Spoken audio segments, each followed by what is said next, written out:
Go for it. On HGC China this year. So not across both seasons, just this year. So, unfortunately, okay, so hang on, I just want pick rate. The win rate. And ignoring picks. Okay, so, number 1 and 2, 100% win rate heroes. Cho'Gall.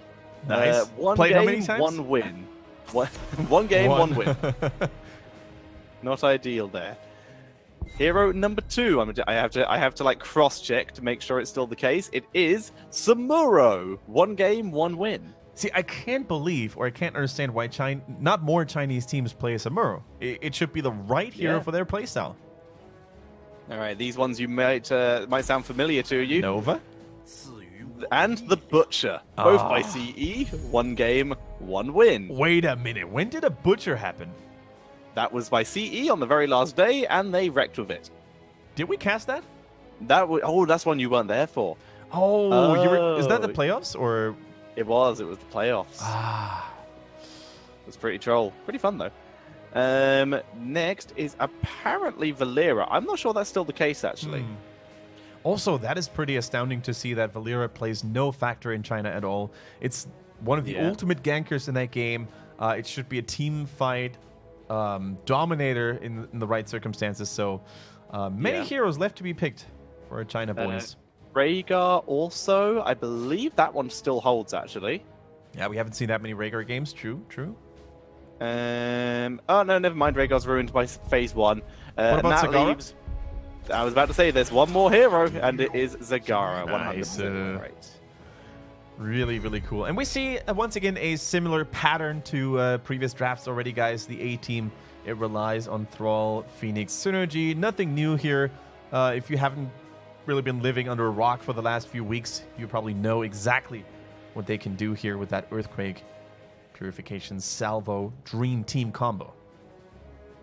Dream Team indeed.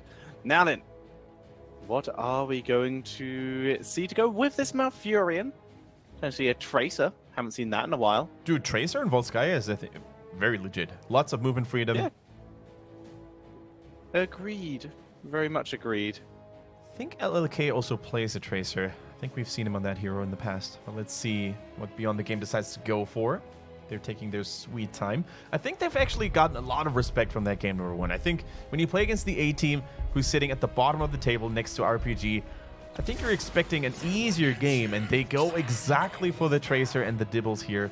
Diablo holding the front line. I think 619 played astoundingly well in that hero last game. He did indeed. So we'll see if this is worth it. Again, it's also point-and-click CC for against a Tracer, which is absolutely terrifying. It's Lightning Breath, which synergizes with the Phoenix. Good steal away by BTG. Absolutely true. So the Genji, already one of the better Tracer counters, I want to say, has been shut down, has been banned off. Now, I wonder... respect the double support. Tassadar ban. It's been a while since we've last seen that. I wonder when we're going to see a variant maybe coming. Now, I know. I like the variant, and I like the Alliance, and I have a variant statue in my room. Not even kidding. But, yeah, he's just not that powerful at the moment. Unfortunately not, but in terms of other point-and-click tanks, or point-and-click lock CC heroes, there aren't that many left. So, Varian's still potentially an option. He also... going to make a point in Varian's favor here. He does have a slow. That he does, yes. That he does. Point and click taunt, slow. Pretty sustainable as well if you manage to basically avoid... I mean, okay, so here's the thing, right? A-Team has the last pick available. They're not going to pick 2 heroes, and then they get the last pick. I think if Beyond the Game goes for yet another auto attacker, something like, let's say... maybe a Hanzo, maybe a Vala, although that's a little unlikely. But if it's one of those heroes, right, I think Varian with Warbringer could actually be insane. Because you don't even need to go shield wall then. You're going to parry most of the attacks anyways, and you could get a lot of damage done. Yeah, lots of good charges could be good, especially with that cooldown reduction, as you already mentioned. So, also, if not... Maybe BTG could pick it and they could go like a Twin Blades variant, get a bit of shield smash in. Oh, now you're getting... It's allowed again. Now you're entering the realm of dreams, but I like it. I like the daydreams, and I'm fully down with you on that. Honestly, I've played a lot of Hero League as of late, and I've seen many Colossus Smash variants. I was one of them, I'm going to admit it, and it works surprisingly well. I mean, you mentioned daydreams. Right now, I'm not even entirely sure I'm still awake, so I have no idea. What is real? What is reality? Are you not dreaming? I actually have no idea. If so, I dream about casting, which is good to know. Garrosh and Maiev with a Tassadar band, we've already mentioned. So yeah, the Garrosh and Maiev as the even more setup for the Phoenix, pulling everyone into a Warden's Cage. You get a good Earthquake, you get a good Taunt. You have a wonderful, wonderful time. Maybe the murky games you witnessed yesterday in the Open Division never happened. It was all in your mind. Oh wow, in that case, I've been dreaming for like a solid 15 hours, so... Can you actually dream that you're dreaming for 50 years? 50 years? I don't know. Like, can you actually speed up and pass by time in your dreams? I ain't no dream scientist, unless in this dream I am. As we see the Urel and the Junkrat coming in here, and Rhaegar as the support. I really like that as the support choice. Yeah, I like the Rhaegar. We want to see more Rhaegar ZZH by SPT. He made that hero look like an absolute baller, and I think he has what it takes, especially to keep the Garrosh alive. You know, all those heals and the shields, Earth Shield later on is going to be so good in Garrosh, especially when he has low HP and lots of armor. It's going to take a while to break those shields. So let's see. I think both teams have very stable drafts, very good-looking drafts. So do I. I also don't think I would hate to see a Bloodlust composition once again. Just go for the which one is it? Nicious Memento? Is that the name of the auto attack talent on That it is. On Maiev? Yeah. Just go all in. Nicious Memento, Bloodlust, fatigue, get all the AoE. Earthquake, they can't run away. Exactly. You can, well, Tracer can, but she doesn't count. Time traveling doesn't count. Well, Tetcher, we had this conversation yesterday, so let me show you my increased, or I should say improved English skills. You may be onto something. There we go. The accent was not necessary. That would be like me saying, what's a German phrase that translates into English? What is a stereotypical German word? I guess schnitzel or sauerkraut. Yeah, it's like me saying, "Oh, I've also been learning German phrase this schnitzel," and just putting on a really terrible German accent. All right, enough about schnitzels and sauerkraut and being onto something. We're gonna dive into the action here. Second game between Beyond the Game and A-TEAM. Who's gonna walk away with the points? I'll find out in the bit here. Left-hand side, Volskaya Foundry.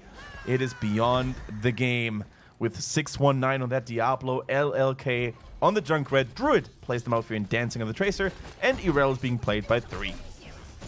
And on the right-hand side, with a nicest memento I'd like to add, it's the A-Team with Jaina on Thrall, Olele on Phoenix, Bruiser on Maiev, Stukov on the Rhaegar, and Uncle G on Garrosh. Stukov doing my favorite emote spam in the game with that Rhaegar. And they are the A-Team.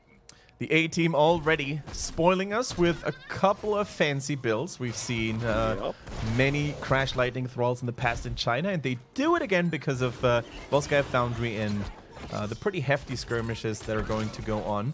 And also the Rhaegar going for the Wolf build here, getting himself some more movement speed, which is definitely much appreciated. And as you said, Tetcher, Nicious Memento, here we go. It's possible. If not, it's just really good in this map due to the fact that you're going to be fighting in large grouped up spaces a lot, which means you're going to get a fair amount of value usually out of the extra attack splash. So Bloodlust, I think in China is right now sitting at 50-50. I think SBT won with it, whereas CE lost with it. Was it CE? I thought it was KT earlier this day. It was KT, my mistake. Sorry, you're perfectly right. SBT won and KT lost. There we go. Who's dreaming now, Kendrick? Level. Yes. Hope you have your totem. As we see LLK burning through the minions, he's been left in the solo lane, at least for the moment. He's going to find this is happening. Oh, got the concussion mine down. Diablo's coming. How badly do you want it? Delay. If Diablo had charged in, he might have been able to pick it up and actually get out. I would have loved to see that. I mean, if this were Hero League, or I don't know, we would say Diablo, go in or no burritos. Not heard that phrase. Couldn't say the other word, you know. Yeah. Chat knows. That's a good one. It's go in or no dried fruit. There we go. Oh, no man. Tianxin. As we see Uncle G cleaning up the lanes, at least for the moment.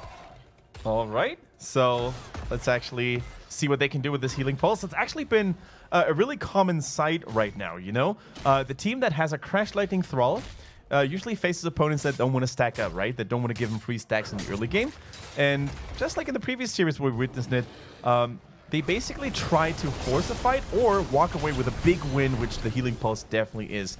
Also, dancing on the Tracer here, using the Pulse Bomb to no bigger effect. Jaina doesn't even have to use the Healing Fountain here because he just heals up from Rhaegar and his own Frostwolf resilience there. So pretty cute little move there. Healing Pulse, by the way, on Uncle G. So that's a pretty safe target. I don't think he's going to fall immediately. Yeah, which is pretty nice. It does mean that he's likely going to be crowd controlled the most. So he does need to be prepared for that, or at least use his Indomitable. All right. 10 seconds. Bruiser, don't die right now, but definitely pull them into tower range and then let your teammates clean up. That's definitely what they're going to try to do. Beyond the game, I was just double checking on the map whether they have their own turret, but yes, they do. Irel is carrying it. Groundbreaker not landing, at least originally. We see an aggressive play from 3 with Jaina hovering around the area. Triple Orc team, by the way, just noticed. Yeah, triple Schmort. Feels good. Oh, the body blocks are real against Uncle G. And he is dead. Nowhere to go. He did drop the healing pulse on the way out, though, so value, making sure that his death was not in vain as the turrets begin to duel. One has already become victorious. That's still terrible, though, because he basically wasted the healing pulse. Even if, you know, the healing pulse gets dropped, it's of no use when your main tank dies and the enemy team is still in perfect shape. So, although he didn't drop it, true, and the enemy team didn't pick it up, he's still wasted, in my opinion.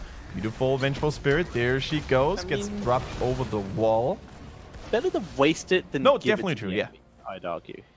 It's the most spiteful attitude possible. If I can't have it, neither can you. But it is the accurate move. It's like dropping a nuke when you know you're about to die on Warhead. Yeah, exactly true. All right, can they actually contest this? 58% in favor of the A-Team. Diablo has to leave, goes back in. Garrosh should be with this team here again. Uncle G holding the front line.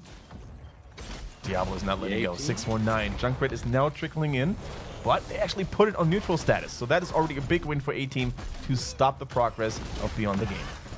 Yeah, but they're running out of time as they're fighting and moving in. They're picking up the fight. Umbral Bind pulls in a couple members as Roots animals to the backline. Garrosh getting a little bit separated from his team. He does get popped by Tracer and by 619. And once again, the tank dies first. The A-Team backs up. And, well, the rest of BTG, they go just grab the fountain if they need it and move back onto the point. They're going to force the A-Team off. Uncle G is just overdoing it a little bit. I think he underestimates the importance of a Garrosh to stay alive there. And although Garrosh is a tanky beast sometimes, most of the times, he's not invincible. And especially, Tetra, I think since Stormcaller was picked by Rhaegar, another healing tool, the Healing Totem, wasn't available. While I don't think a Healing Totem could have kept him alive, it still would have maybe allowed him to play a little more recklessly, right? Round 3 as Uncle G returns. This is the whole idea. Right now, the whole idea is even if they don't win, to make this last as long as possible, so Thrall can gain stacks. Diablo, this time, has enough stacks as Jada is the target this time. He is the one who needs to be alive to get value out of this, to gain those stacks. Stilkov goes down, rip the healing. Bruiser getting some good damage in the backline, though. Gets one, but gets taken out as well. As we see the Maiev taken out, they managed to kill Tracer and the Yrel as well. They've driven them back, but they have no healer. Their healer is dead, whereas Druid is slowly healing. Junkrat is holding. Back to full. Junkrat is holding. And that is the importance of the support, Tetra. There's a nice little route by Jada. He needs to start getting those lightning. It doesn't spread, but a good groundbreaker from Garrosh, keeping him alive. Then forced off. Garrosh goes down. Round 3. And the Protector won by BTG. Wow. That almost looked like a fighting game to me. As you said, round 1, round 2, Garrosh came back like a hamster who didn't learn his lesson after getting shot over and over and over again. Just continues to get right in there. But admittedly, the last fight, round 3, was a very close one. It could have gone either way. The fact that Malfurion survived was just a turning point, right? The moment you have a support and the enemies don't, you're going to be able to outlast them and outsustain them. And also, the Junkrat with that superior range, the long-distance poke, it was just so good to really keep the enemy team at bay. As the Protector will take down some lovely towers here, it's still being defended pretty hard. And the fact is, during that fight, I dread to think how many stacks of Crash Lightning Thrall got. That was a long time he spent on the point. As level 10 is now hit by the A-Team as well. Maybe it was all planned, you know, gearing up for the late game. We've got scaling. There is the Bloodlust. Amazing. Sacred Ground as well. Interesting. Yeah, all right. Cool. Sundering going into this. No Earthquake to basically slow them down and chase them down. But instead, they're trying to go for more stunning and, you know, isolating people. I don't hate it immediately, but I think the Earthquake would have been a little safer, especially if you take the synergy with the Purification Salvo into account. Diablo, look at that. He's hiding in the bush. They do not see them, but now they do. Oh, Uncle G doesn't want to be there. Gets the Pulse Bomb attached. Gets a huge amount of damage. Sundering comes out as they begin turning around. Uncle G's healing up thanks to the auto attacks. But he still goes down. Lightning Breath shreds them down. And turns out that Bloodlust is not enough to burn through the literal Satan. Oh, he knocked the auto attack bomb. As they get the quadruple kill. BTG take that convincingly. LLK with a maximum disrespect play there against the Thrall there, getting a really nice boot kill with a concussion mine. But as you said, Tetra, the Bloodlust not powerful enough to keep everybody sustained. But I also think it was largely because of the timing. I think they activated it too slowly. When Garrosh once again was already brought down to 25% HP, they took so much damage in the previous skirmishes. I think if you want to make that Bloodlust work, you need to use it right off the get-go. The moment Diablo shows himself, boom, you drop it. I mean, I liked the whole Sundering idea. Like, we need a name for that Sundering Warden's Cage combo, because that was pretty dope. The Cage Splitter. Why, though? The Cage Breaker. Is that a phrase, though? I don't know. It sounds cool. I guess.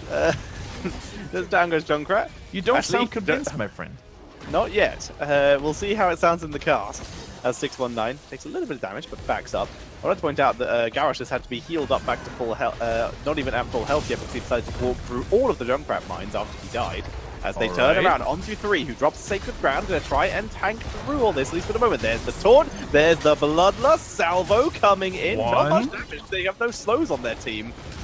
That they don't, but they have a Warden's Cage now, but they don't, of course, want to waste it against one target only. That is going to fall immediately anyways, only delaying the inevitable, or is it? Yes, there we go. Thank you. He took a lot of damage, but he tanks through the Lightning Breath this time. Now it's Dancing. Who is the target? Oh. The nice Plasma Cutter. In Get comes another the one. Warden's Cage. You don't want to be in here. Oh, the counter, just like, okay, well, I'm going to send my Tire into the Warden's Cage to try and blow you up, but they survive and Bruiser dies to minions. It was I think it was the turret, actually, who delivered the killing blow. It was so unfortunate, but he overstayed his welcome using the Vault of the Wardens there. But I think if you consider the outcome of that teamfight, Tetra, killing a bunch of people from beyond the game and also resetting the soul count stacks for Diablo, it was just a minor setback. A-Team can definitely be happy about how they won that teamfight. They really can. They're looking good. They're still over half a level behind. But they're now in a position where they're at least on even talents and they can actually fight. As they are looking around, they see 3 moving in, saying hello. And drop some counter damage onto him. Take that. 3, who gets tossed back in. Immediate Sacred Ground. Nice. Olele, though, gets cleansed away. Very nice. Good cleanse on the Phoenix there, I agree, by Rhaegar. Now, they need to wait for the Bloodlust. 5 more seconds for the A-Team to have that powerful steroid available. And then 35 seconds for the Warden's Cage. How about cooldowns on the opposing side? Never mind, here's an engagement. The taunt is real, the Bloodlust coming through.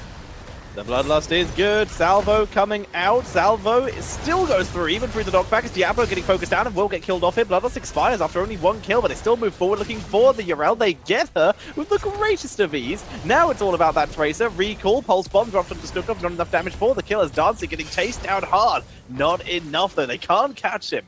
but that's still going to be a double kill coming in here, and LLK is pieced out for experience. Absolutely. LLK trying to salvage the situation at least a little bit here, but look at the A-Team. They're playing this so smartly. Not only do they have one person on the capture platform, but they also take yet another healing pulse. In terms of experience, I don't think BTG is going to make it to 16 in time to stop this, but here we see the engagement. Early Bloodlust. That's exactly how you do it. Now look at Bruiser on the Maiev. He's going to get reset, reset, reset until Diablo is dead and gone, and he, in my opinion, was the deciding factor there to really lock in those kills and give A-Team that wonderful advantage. Certainly damage-wise, I am very much willing to agree with you, as they were able to pick that up.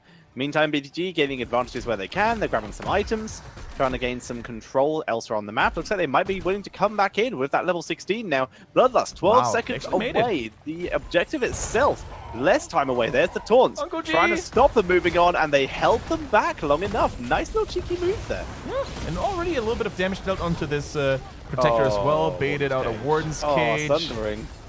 Okay.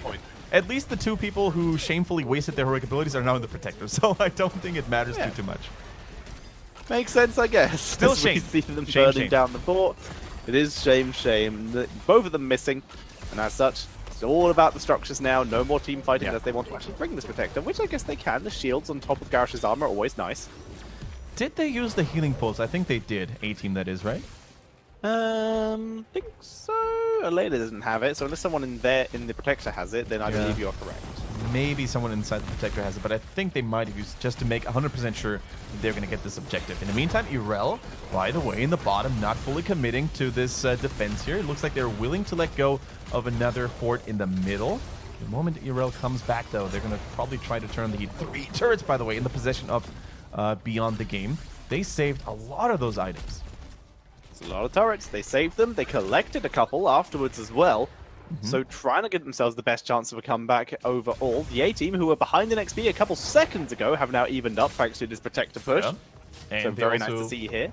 Absolutely, and they also took a lead in terms of structures, right? They destroyed 2 forts, opening up the map just ever so gently and slightly. They're going to try to get more done. You know, they are not done just yet. They want to get those towers in the bottom, but Olele on that Phoenix needs to be careful. One Diablo flip, and it could be the end of him.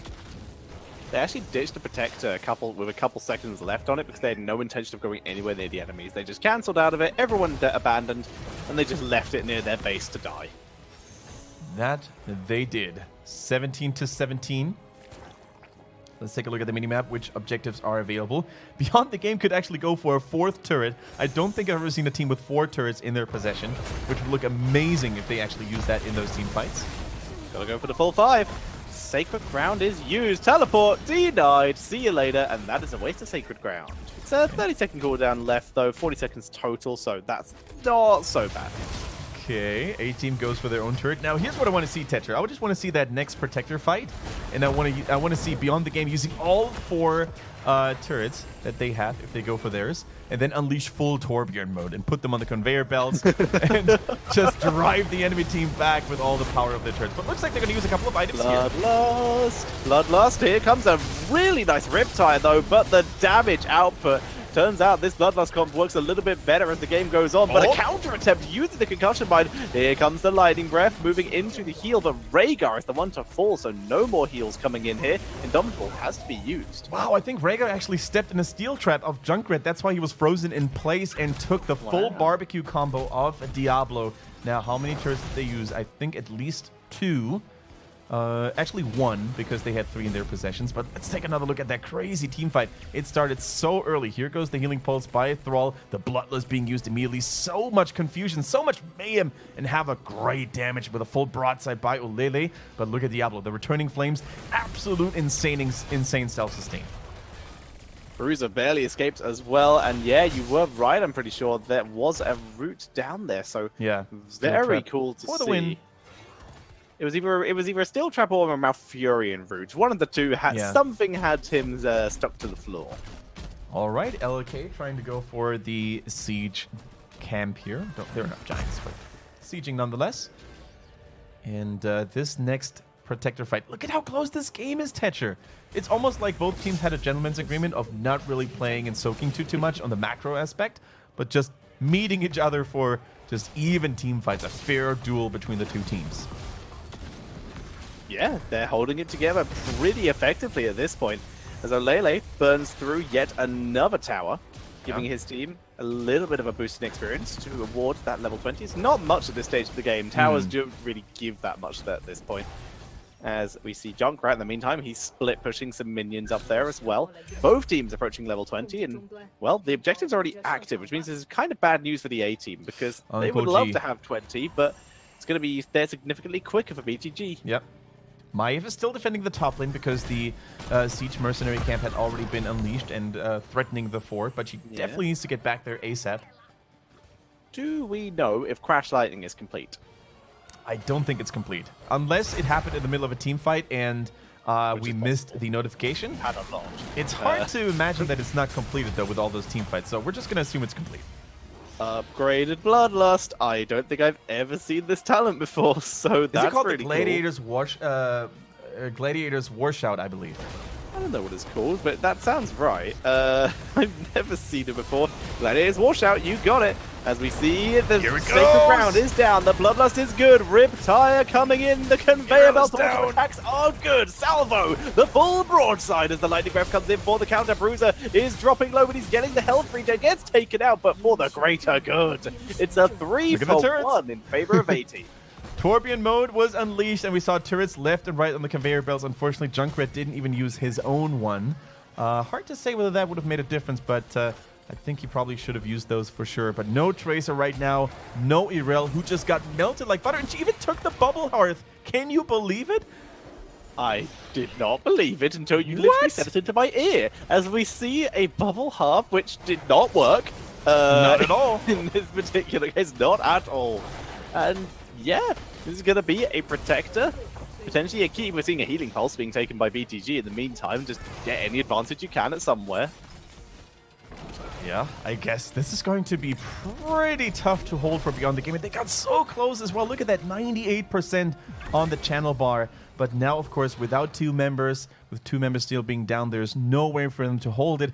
So I think it was the thought process, because Irel died super early. I think she actually wanted to fully commit so that the enemy team would burn a lot of cooldown and a lot of attention onto her, only for her to then cheekily use the Bubble Hearth and get back to safety, and her teammates basically cleaning up. But that certainly didn't work out. One stun, silence, etc. is enough to basically prevent the channeling animation. I'm not sure who interrupted it.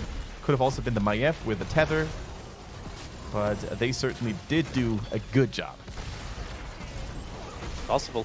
As we see the Protector moving on in, starting to burn through several of the structures on the first wall.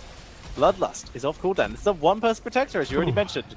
Rhaegar's going to get in riskily. Oh, yes. Even with Bloodlust available, he's going to have to juggle this very effectively. Right now, it looks like they don't want to take a fight. They're just going to try and commit to a minimum this keep, which they will get with the greatest of ease. 50%. They could actually push this core pretty handsomely if just the Protector gets a little bit of tanking done. Let's see. I think they realized, hey, you know what? This Protector is still mighty healthy, yo. They're actually trying to burn down the Diablo. Are they going to get him, though? No, he blinks away to safety. Sundering Warden's Cage, the Hellgate, like you said, gets Diablo out. Here comes the Bull. Once again, the Riptide, we still have Bloodlust. Rhaegar needs to get out and start healing people, because people are dying. Shield from the Protector at minimum. No, one goes down. There's the Bloodlust, the counterattack, but already it's Thralldown. It's 4 versus 5 right now, as Bruiser looks to try and focus onto LOK, while the rest take the 4v3. Get out of there! As we are seeing LOK getting taken out. Everyone else is going to pull back. Bruiser goes down in the 1 versus 1. Down goes another one. It's Uncle G and Olele. Bubble Hearth get denied, and this is a disaster for the A-Team. They are pulling back. Olele might just be the only survivor here. Oh my god, it worked out just when they thought they had the Irel. She baited them in and enabled even more deaths. Absolutely fantastic play. I never thought I would see this in pro play. I always thought the Bubble Hearth was a gimmicky, fun talent, mostly designed for quick match, but here it is, ladies and gents. Take a good look. Now, of course, I'm exaggerating right now. I still think it's a terrible talent for pro play, but man, that fight Tetcher, we see that so many times. Why do you put the support in there? You can't do that. If you're gonna put the support in there, at least make it like the surprise pop out of Bloodlust kind of play and then jump back in. But he stayed in there the entire time. Thrall died and they decided to still take the 5v1, the 4v5? I don't know.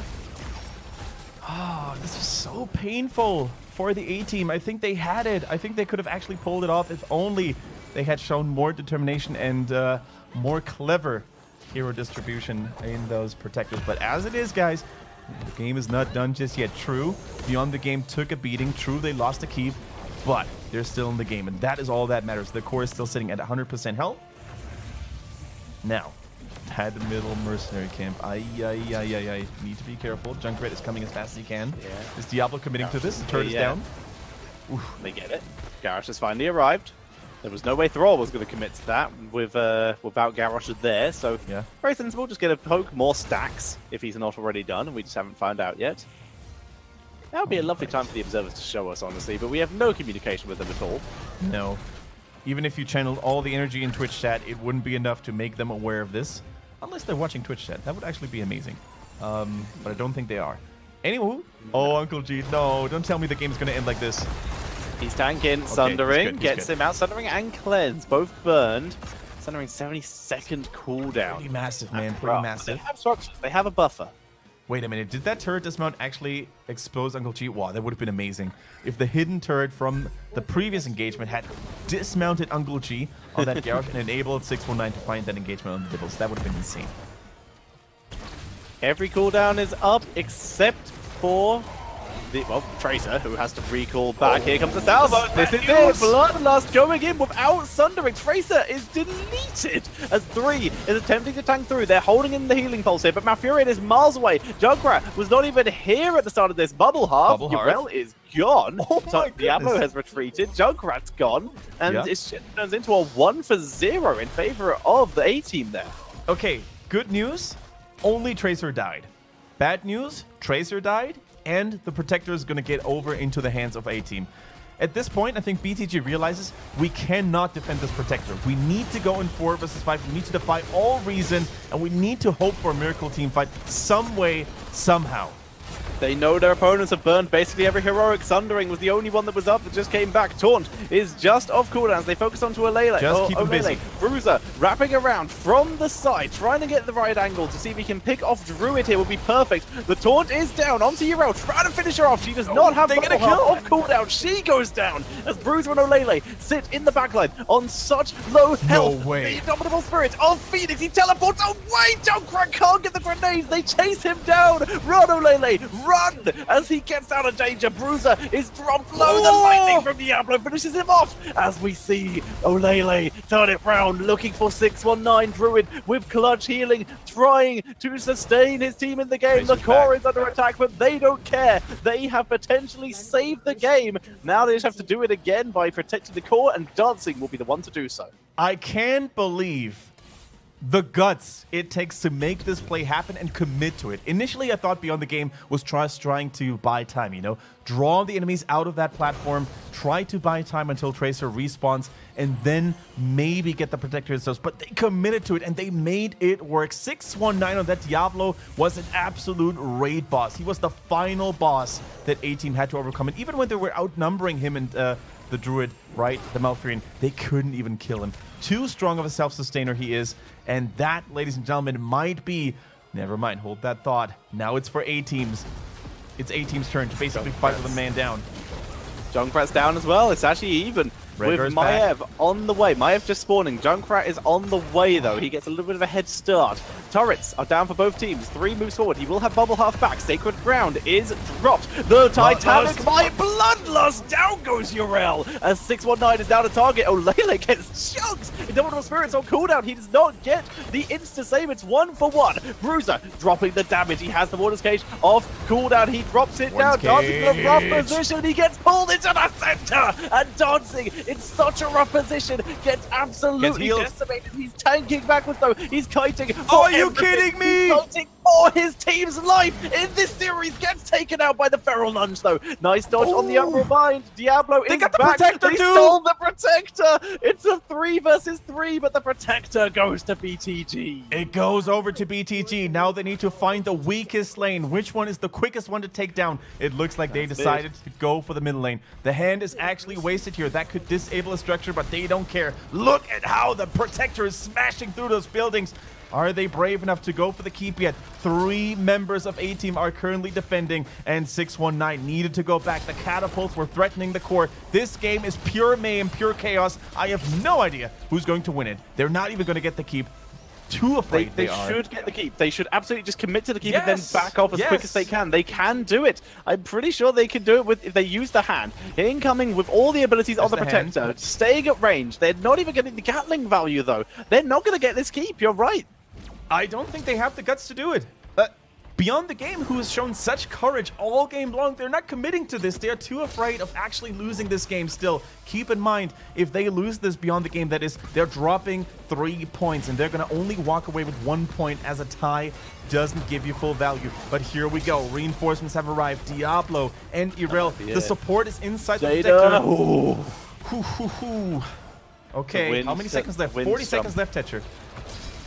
The Wind Fury jump there. Keep is taken. Oh my goodness. Moving forwards, 40 seconds on this Protector. It's at half health. Dancing has arrived. The Bloodlust is up. There's the Bloodlust. A last-ditch effort for BTG. The lightning coming through. The Protector is not being killed. Wow. That is it. And BTG takes game number 2 and the full 3 points. And they did it with patience, waiting for their team members to arrive.